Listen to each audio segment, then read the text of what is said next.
देश में अवैध तौर पर दाखिल होने वाले घुसपैठिए लगातार एटीएस की रडार पर हैं। 18 जून को म्यांमार से अलीगढ़ का कनेक्शन सामने आया था, जब 2 रोहिंग्या अलीगढ़ से गिरफ्तार हुए थे। लेकिन पूछताछ में जब रोहिंग्या ने मुंह खोला तो जांच एजेंसी भी सन्न रह गई, क्योंकि जिन रोहिंग्याओं को एटीएस की टीम ने गिरफ्तार किया था वो फर्जी दस्तावेज बनवाने से लेकर तस्करी करने में माहिर थे। देखिए अलीगढ़ की रोहिंग्या फैक्ट्री बेनकाब।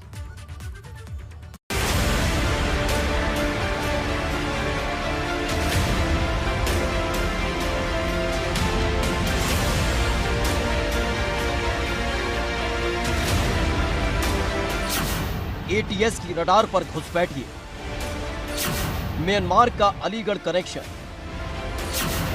रोहिंग्याओं की गिरफ्तारी के बाद खुलने लगे राज।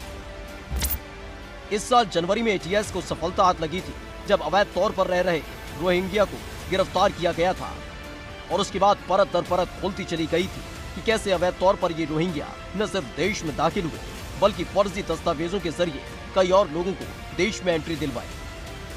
जांच में हुए खुलासे के बाद लगातार एटीएस उन रोहिंग्याओं को तलाश रही है जो अवैध तौर पर देश में दाखिल हुए और फर्जी दस्तावेजों के सहारे देश के अलग अलग हिस्सों में रह रहे हैं। इसी बीच एटीएस इन रोहिंग्याओं की तलाश में जुटी हुई थी।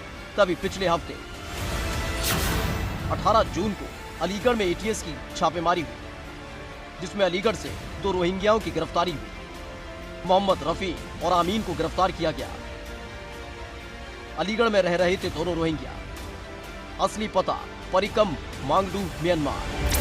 दरअसल इनकी गिरफ्तारी नोएडा में हुए एक रोहिंग्या की गिरफ्तारी के बाद मुमकिन हो पाई थी, जहां हसन नाम के शख्स को गिरफ्तार किया गया था, जिसकी निशानदेही पर रोहिंग्या का अलीगढ़ कनेक्शन निकलकर सामने आया।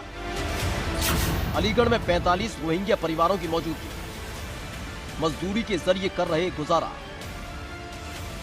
रफी और आमीन के पास से सोने के बिस्किट बरामद। इस गिरफ्तारी के बाद अलीगढ़ में रह रहे रोहिंग्या परिवारों का खुलासा हुआ, जो अब रफीक और आमीन की गिरफ्तारी के बाद सदमे में है, क्योंकि इन दोनों की मदद से ही वो म्यांमार से यूपी के अलीगढ़ में दाखिल हुए थे और उनके पास अब कोई दस्तावेज नहीं है। 2 बीवी है, 2 लड़का, 2 लड़के है। आपके मियां का नाम क्या है? मोहम्मद अमीन। अरे क्या हुआ था, कौन ले गया उन्हें, क्या मामला था पूरा? मेरे पास कुछ भी मिला ना, 5 बजे आके उठा के ले गई। मेरे पास कुछ भी, मेरे दूध पीती है, ऊपर वाली दूध खत्म हो गई। मेरे बच्चे की बहुत तकलीफ होगा। मेरे बच्चे बहुत रो रहा है रात को। पापा कह दिया। लेकिन सिर्फ ये परिवार नहीं है जो अलीगढ़ में अवैध तौर पर रह रहे थे, बल्कि रोहिंग्याओं ने बताया कि रफीक और आमीन की गिरफ्तारी के बाद करीब 35 परिवार ऐसे हैं जो अलीगढ़ छोड़कर कहीं चले गए हैं। इसके बाद हम कुछ बंदा यहाँ पे रह रहा था, तो वही सूचना लेके एटीएस वाले ने यहाँ पे रफीक और अमीन को भी पकड़ के ले गया। लेकिन इन लोगों का कोई गलती नहीं है। ये इसका शाड़ू जो है, हमें एलआई ऑफिस के जरिए से मालूम पड़ा था कि ये हसन जो है कलकत्ता से सूचना दिया। दरअसल एटीएस की जांच में निकलकर सामने आया कि रफीक और आमीन सोना तस्करी का काम करते थे। इसके साथ ही मानव तस्करी के धंधे से दोनों जुड़े हुए थे। नकली दस्तावेज बनवाने में थे एक्सपर्ट।